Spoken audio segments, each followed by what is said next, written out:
Get this and get it straight. Crime is a sucker's road, and those who travel it wind up in the gut of the prison of the grave. There's no other end, but they never learn. Wrigley's Spearmint Chewing Gum, the refreshing, delicious treat that gives you chewing enjoyment, presents for your listening enjoyment Raymond Chandler's most famous character in The Adventures of Philip Marlowe.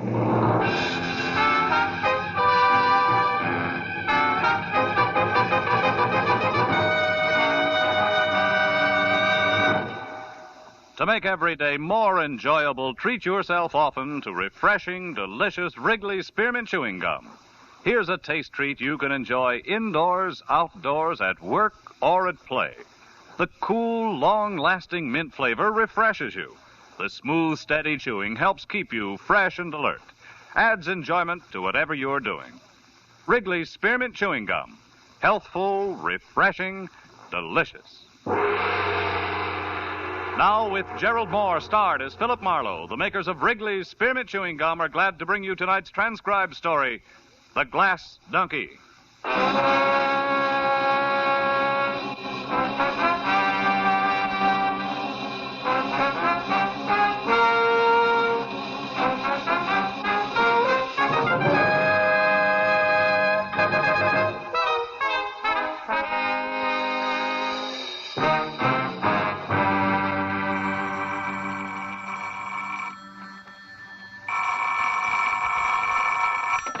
Hello, Philip Marlowe. Oh, this is Matthews, Phil. Hi. Listen, Phil. Yeah? Didn't you once go around with a brunette named Helen Lofton? Helen Lofton? Sure. Still do now and then. Why, Lieutenant? Monday your night off? Not so as you'd notice, Marlowe. When was the last time you saw her? Oh, maybe a month ago. Hey, what is this? You sound real official. Yeah, I know. Sometimes I don't like it any better than the next guy. Look, Phil, did Helen have any big problems on her mind at that time? Just me. Hey, wait a minute, Matthews. Is Helen in trouble? Not now, but she was in lots of it 3 hours ago. At about 5 o'clock this afternoon, somebody put a bullet in her neck, Phil. Oh, no. It's down here at the morgue. If you think of anything, let me know, will you?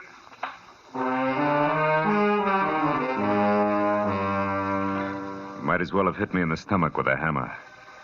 Helen Lofton, a good-to-look-at girl with soft black hair and clear hazel eyes. Gets a big charge out of life. But Helen was a great girl. And she'd always had enough sense not to waste time on the kind of people who put bullets in other people. For a long few minutes, I just sat in my apartment and felt sorry. But then I began to want to get my hands on whoever had pulled the trigger. By the time I got downtown and walked into the morgue attendant's office, that urge had become a big hot lump in my chest.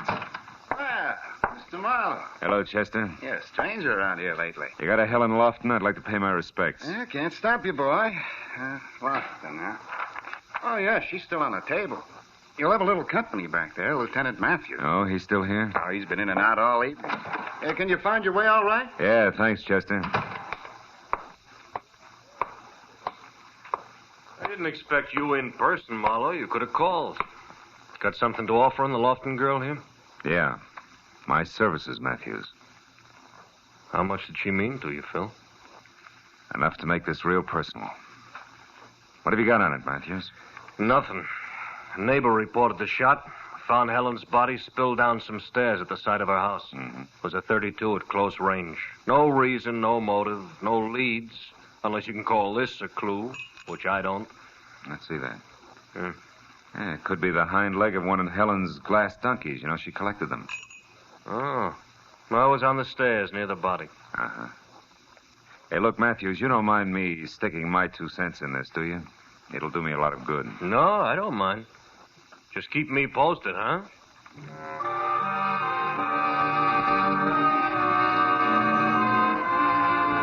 I drove out Sunset Boulevard, then north on Camino Avenue to the neat little house where Helen had lived. I sat very quietly back under some big magnolia trees.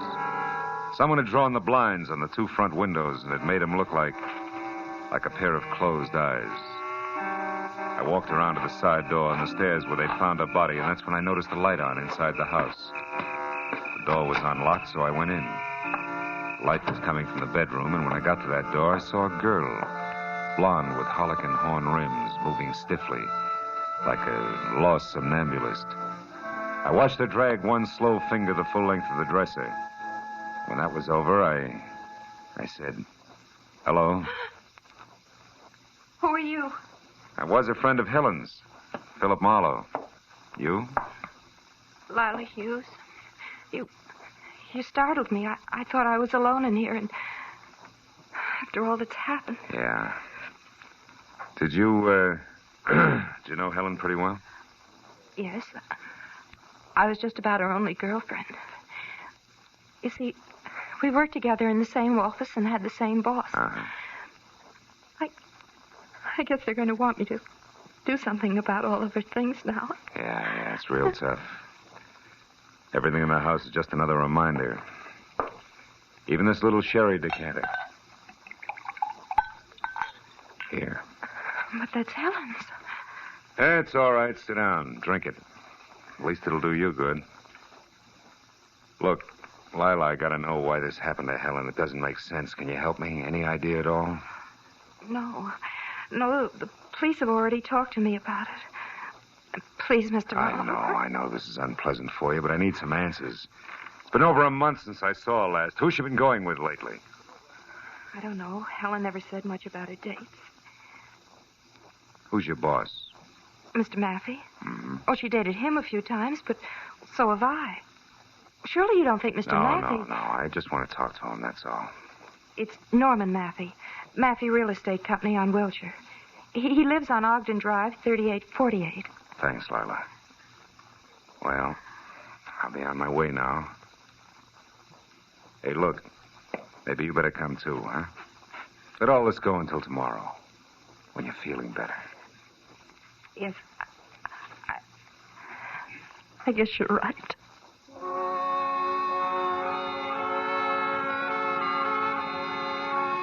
I turned out the light and snapped the lock as we left. Then walked the sad little blonde as far as her coop. Got her address on Beechwood Drive and saw her off. After that, I went to my own car, but before I got in, I looked back at Helen's house once more and tried to shake the empty, loose ends feeling it had given me. I was snapped out of that mood in a hurry. A man with a half an acre of forage had just twisted out of sight behind a tree trunk in the backyard.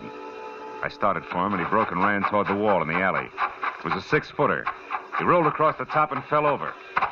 When I got there, he was up and gone. He hadn't had time to get out of the alley, but it was empty, which could only mean he was laying for me. Come here, you! You don't, mister. Not this time. Anyway, oh! Trash in good neighborhoods is no softer than trash anyplace else.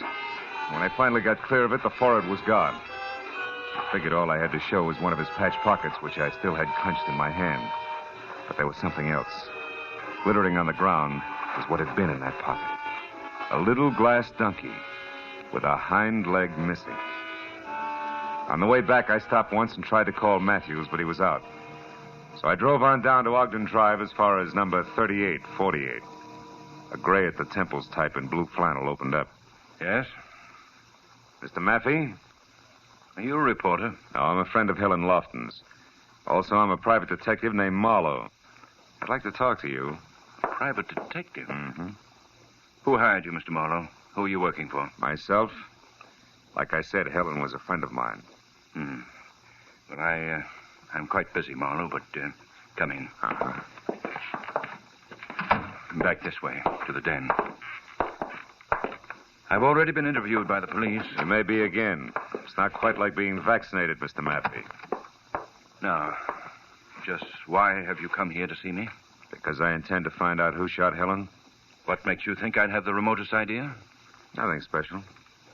She worked for you, didn't she? So do several other people. You dated her? Yes, I did. She was a very attractive girl, but that was no reason for me to kill her. There was no reason for anybody to kill her. Mr. Maffey, suppose I was to tell you that I'm acquainted with your wife. Oh, so that's it. You cheap blackmailer. Get out. Then you do have a wife, huh? Now, look here, Marlowe. You don't have to be sly with me. I'm not hiding anything. Ask me what you want to know and get out of here. How come Mrs. Maffey doesn't object when you dine and dance the office help? Because we've been separated for several years. Separated, but not divorced, huh? That's right. She lives in San Diego, and we have as little as possible to do with each other. My bank takes care of our only mutual interest. She refuses to give me a divorce. Did you tell the police all this? They didn't ask. Did they happen to ask where you were this afternoon about 5? As a matter of fact, they didn't.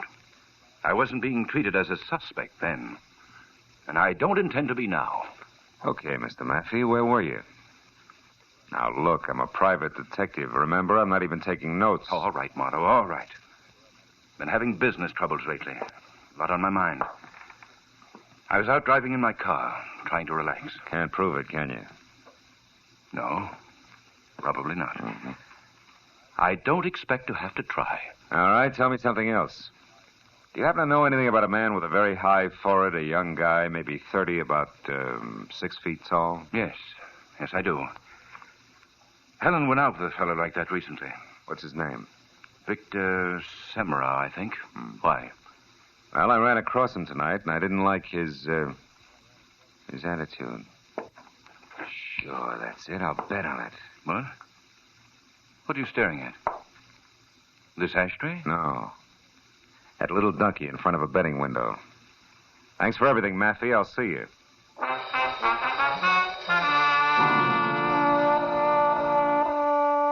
The ashtray on the table behind Maffey's desk had been made of baked clay in the shape of a sombrero, a keepsake from old Mexico that kicked hard at my memory. At least it was a thought well worth the price of a phone call to Tijuana. So I drove as far as the first payphone, which was at an all-night mobile gas station, got a handful of change, and while my car was being gassed, put the call through to my old friend, Senor Mike Donahue, who had given up reporting in Chicago for editing south of the border. We are ready on your call now, sir. Go ahead. Hello, Mike. Hello, old pal. Hi. Hasta la vista. What's cooking? You coming down to see me? Later on. Listen, Mike, I'm trying to find out about a glass donkey. A which? A donkey made of glass, a souvenir mule. It's got silver shoes and a silver halter. Oh, one of those things. That silverwork's strictly a Tijuana product, you know. Yeah, I know. Peddle 'em at the highlight games down here. Out by the betting windows? That's right. Can't buy them anyplace else, Mike. No, not that I know of. Mm-hmm. Why, you want some? No, I've already got one. Well, thanks a lot, Mike. You've been a big help. Hey, wait a minute. What's the matter? As long as you're on the wire, Gumshoe, maybe you can help me. How? I got a big front-page mystery spread if I can get a little more dope. Ever hear of a babe around L.A. named, Mrs. Norman Maffey? Mrs. Norman Maffey? Yeah. Holy smoke, I'll say so. What, Mike, what's the story? Well, the boys just found her body out here on a side road at the edge of town. Yeah? Been dead a couple of days. Probably happened Saturday night. Saturday night, huh? Yeah. The hotel identified her about 10 minutes ago. She was run over. Run over? Well, Mike, you said it was a mystery story. Yeah. You see, the tire tracks out there are still good. It was no accident, Phil. It was murder. Somebody went a long ways out of their way. Yeah. Yeah, Mike, somebody sure did.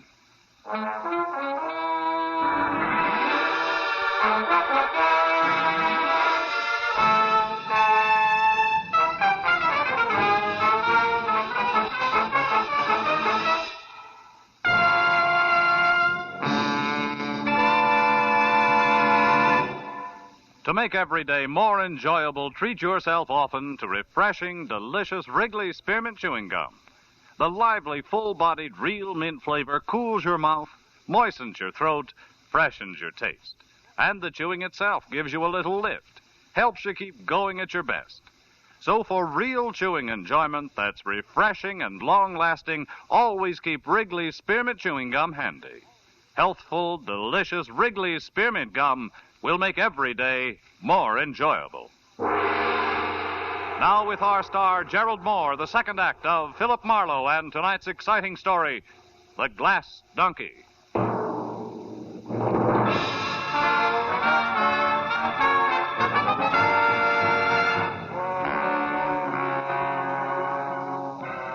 When I hung up on Mike Donahue and the news of Mrs. Maffey's violent death on a lonely road outside of Tijuana, I postponed trying to figure it all out until I had called Lieutenant Matthews at Homicide. I'd asked him to meet me at the bar I was at.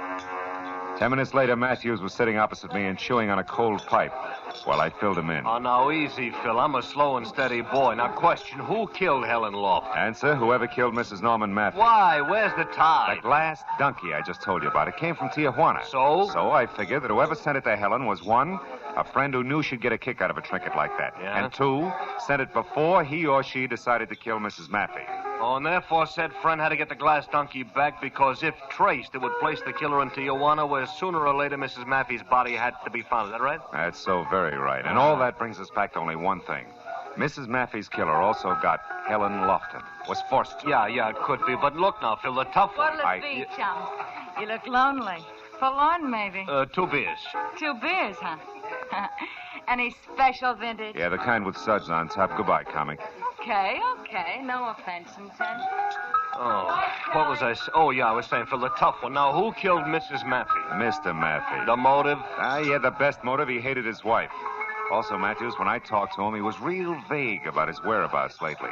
And for a clincher, he did know Helen Lofton well enough and long enough to send her a cheap trinket, as in Donkey made of glass. Now, you impressed? A little, but you're holding back, Marlowe. I'm what? No, not on me, on yourself, Phil. Look, I know you. You don't usually leap at conclusions and over facts. That isn't your style. I'm trying to tell you, beers Matthews. with suds. You know, I told Kelly about that crack you made, mister, and Skip he it. said... Here.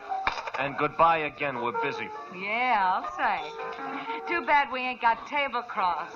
You could impress me, chum. Writing down big numbers. If you tip her, I'll break your arm. Yeah. Now, look at Phil. Could you be a little bit prejudiced about this guy? Now, Phil. Yeah. Sure, I'm prejudiced. I just don't like Norman Maffey's stuffy kisser and something else. I might as well admit I keep skipping that guy with a mile-high forehead and a boyfriend named Vic Samro because I don't exactly know how he figures in. I'm too impatient to wait around for the answer. Uh-oh. What is it, Phil? A game, Lieutenant calls. Speaking of the devil. Oh, don't look now, maybe? It's Forehead, Matthews. He was in the next booth, catching it all. He's at the front door now, see? But he isn't running yet. He's just paying his check. Lieutenant, how about trying that cigarette machine over there while you talk to me like I was still here, huh? Gotcha. I'll take the back entrance out to the sidewalk. You'll know if I need help. Matthews underplayed his part neatly, and I got out the back door to the street where I spotted Semrau some 50 yards ahead, walking slowly toward an empty car, a new green Nash that was parked close to mine. But then suddenly he started running like he had just backed into a blowtorch. Before I knew it, he had piled into his car. When I was in mine and after him, the street became that much narrower as a truck the size of a battle wagon lurched out of a side alley without so much as thinking about a full stop. You stupid clown! What was that, Sonny? You heard me, Muscles. Sonny, you have a nasty touch. You got a couple of funny ideas about driving. Hold right there, fellow. Read it and wait. A back? Yeah, and the big letters spell police. Now get back in your cab there and wait. We'll chat in a bit. Oh, yeah, sure. Whatever you say, officer. Only this jerk was in a row. Oh! Like a drove, it wasn't my fault. Marlowe, that still leaves us a big blank to fill in. Yeah. But while we're trying, Lieutenant, do you mind if I drop in on Mr. Maffey again? Alone, I mean? I'd like to try pinning the leg of the donkey on him. All right, Phil, but be careful, huh? It's fragile, you know, made of glass.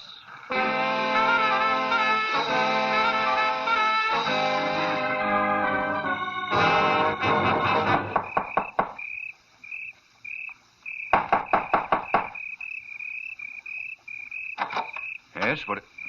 Oh, you again. Yeah, do you mind if I come in again, Mr. Maffey? Frankly, I do, Marlowe. I don't feel very well Your tonight. wife and I was just... murdered, Mr. Maffey. My wife? Murdered? Still mind if I come in? Where did it happen, Marlowe? In San Diego? Marlowe, I asked you where it happened. In Tijuana. Ever been there? Yes, of course. Marlowe, what are you looking for? Just looking. When were you last there, Maffey? Oh, I don't know. Maybe a month, 6 weeks ago. Not Saturday night, huh? No, not Saturday night. Marlowe, what are you Maffey, getting? did you ever send Helen Lofton a present? See here. Who do you think you are? And exactly what are you looking for? A wastebasket that isn't empty. You keep a very tidy place, Mr. Maffey. Which has what to do with my wife being dead, Marlowe? Are you out of your mind? Maybe. But also maybe not. Maybe I'm real smart. Maybe I've come to the right place to look for an empty package and a piece of wrapping paper that would be addressed to Miss Helen Lofton in your handwriting and postmarked Tijuana, Mexico. Tijuana? A large piece of wrapping paper and a large package stuffed with Excelsior. It was once home to a glass donkey in which you had to get back from Helen Lofton before she got it. Or if you were too late for that killer and then get it back before anyone else knew about it. Does that still leave me out of my mind, Maffey? Absolutely. We'll see. After we try the backyard and your incinerator. Now, wait a minute. You know, the law says you can't light it after 10 in the a.m., Maffey. If you're the one stamped guilty, you wouldn't want to arouse suspicion. Stop, Marlowe. This has gone far enough. You're not the police. Which means I don't need any more of a search warrant than this.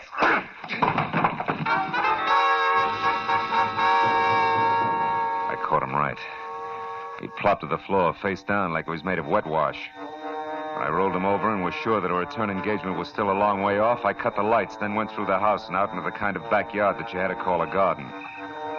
Beyond all the moon-bathed beauty and half hidden by a fountain that was backed up by an ivy trestle was what I wanted. A short, squat, scarred, ugly incinerator. The door was metal cold, and inside I found more encouragement. None of the paper that was jammed 3 feet deep had burned. I started tossing the stuff out, counting more on the feel and sound of wrapping paper than anything else. Once I stopped short, but it was only a grocery sack. The second time I stopped short, I had a better reason. Marlowe, you're wasting your time there.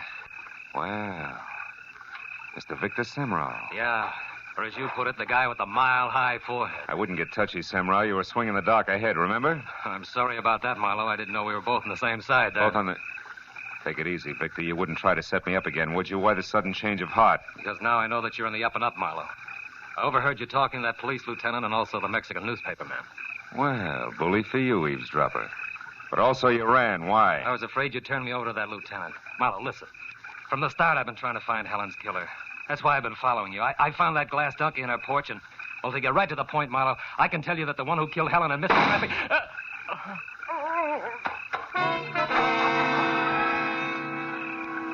The shot that had come from the shadow driveway close into the house spun Semrau in a half circle, and by the time he corkscrewed to the ground, I had my .38 in hand, and it covered the distance across the garden. But I was too late to do anything, except identify the figure I saw take off in a sedan as Mr. Norman Maffey, which was some help. But not to Victor Semrau back in the garden. He had managed to crawl as far as the small pond that surrounded the fountain. There he had died, one hand half submerged in the dark, cold water, the other clutching his chest, blood-soaked and discolored another way. I must have stared at it for a full 30 seconds before it suddenly began to add for me. Add fast to the only backyard left in the spot where I could get to Maffey and maybe stop a third murder. Lila Hughes' place on Beechwood Drive. It was all the push I needed.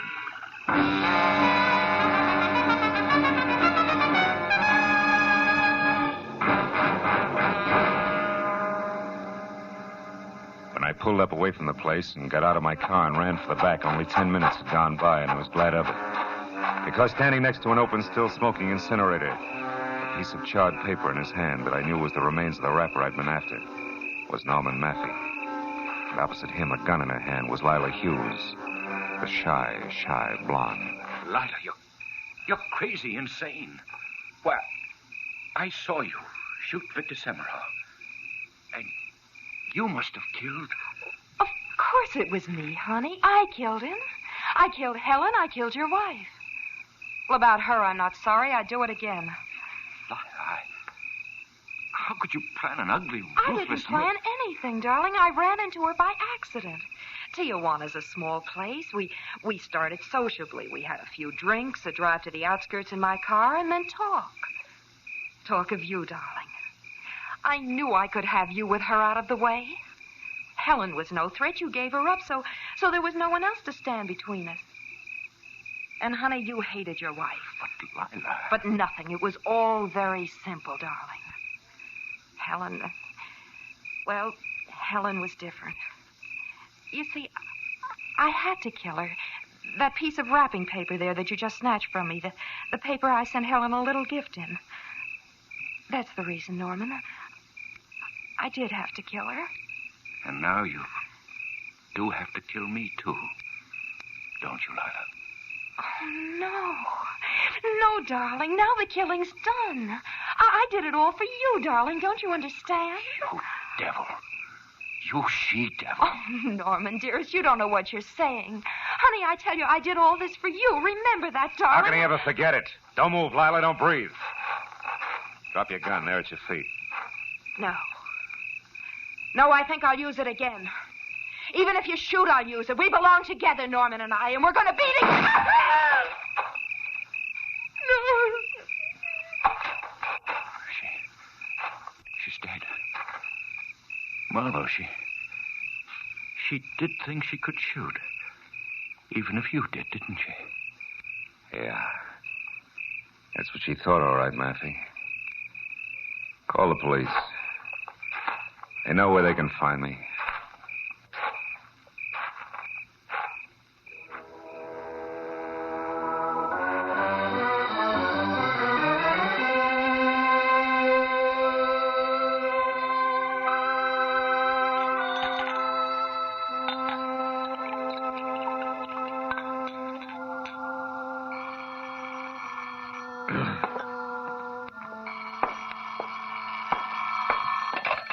Hello. Matthews, Phil, now where have you been? You know better than to just walk off this phone. Yeah, Matthews. I'm sorry. I've been out walking. What do you want to know? The one blank, Phil. What sent you over to Lila Hughes' place? Oh, Victor Semero, his hand was burned, blistered red. Like you'd been fishing around in a hot incinerator, huh? Yeah. That and what he had to say to me about us being on the same track. Lila Hughes was the only other one who was both close enough to Helen to send her that glass donkey and at the same time even remotely connected with Maffey. Uh-huh. Any idea what sent Semra to her backyard? I guess his tack all night was to follow me. When he tried to pick my trail up again after running from the bar, he thought Lila Hughes' place might be the answer. Turned out he was right. Real right. Yeah, he must have seen her around her incinerator lighting it, and then decided to get to you when he couldn't reach in after the wrapping paper. Yeah, something like that. With, of course, her taking off after him. Look, anything else, Matthews? Phil. Hmm? Phil, you weren't in love with Helen Lofton once upon a time, were you? No. No, Matthews. I wasn't in love with her. Yeah. Well, so long, Phil. And, look, I'm sorry about Helen. I mean, it's a crying shame. Yeah. Good night, Matthews. I'll come down to headquarters in the morning.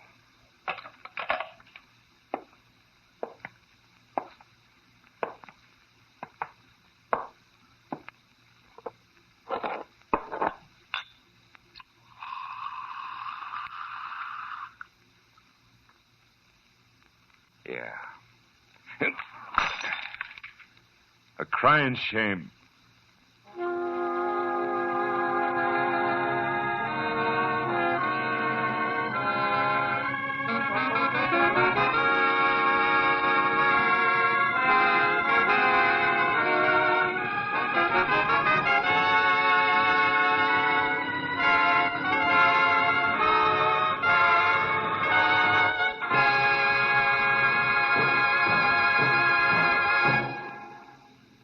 Remember, friends, to make every day more enjoyable, treat yourself often to refreshing, delicious Wrigley's Spearmint Chewing Gum.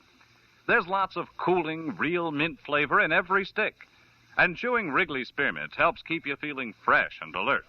You feel better, work better, get more fun out of doing things. So indoors, outdoors, wherever you go, keep some healthful, refreshing Wrigley's Spearmint Chewing Gum handy. To make every day more enjoyable, treat yourself often to delicious Wrigley's Spearmint Chewing Gum.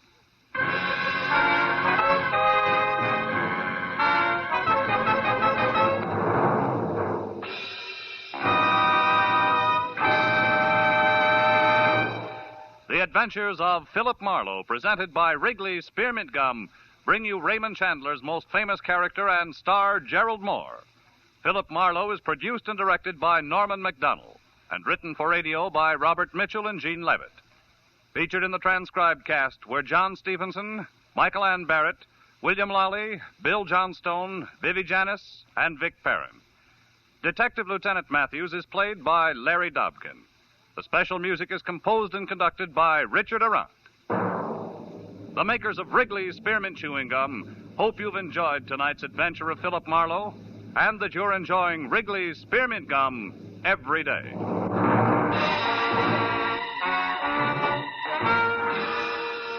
We invite you to be with us next week when Philip Marlowe says... This time it got off to a swashbuckling start at a pirate's cove. A map to a fortune in black pearls ran past a beautiful island girl, a conniving Malayan merchant, and stopped at a wild man from Borneo dead in a rusty hulk. All in the quiet outskirts of Los Angeles. Bob Stevenson speaking. This is CBS, the Columbia Broadcasting System.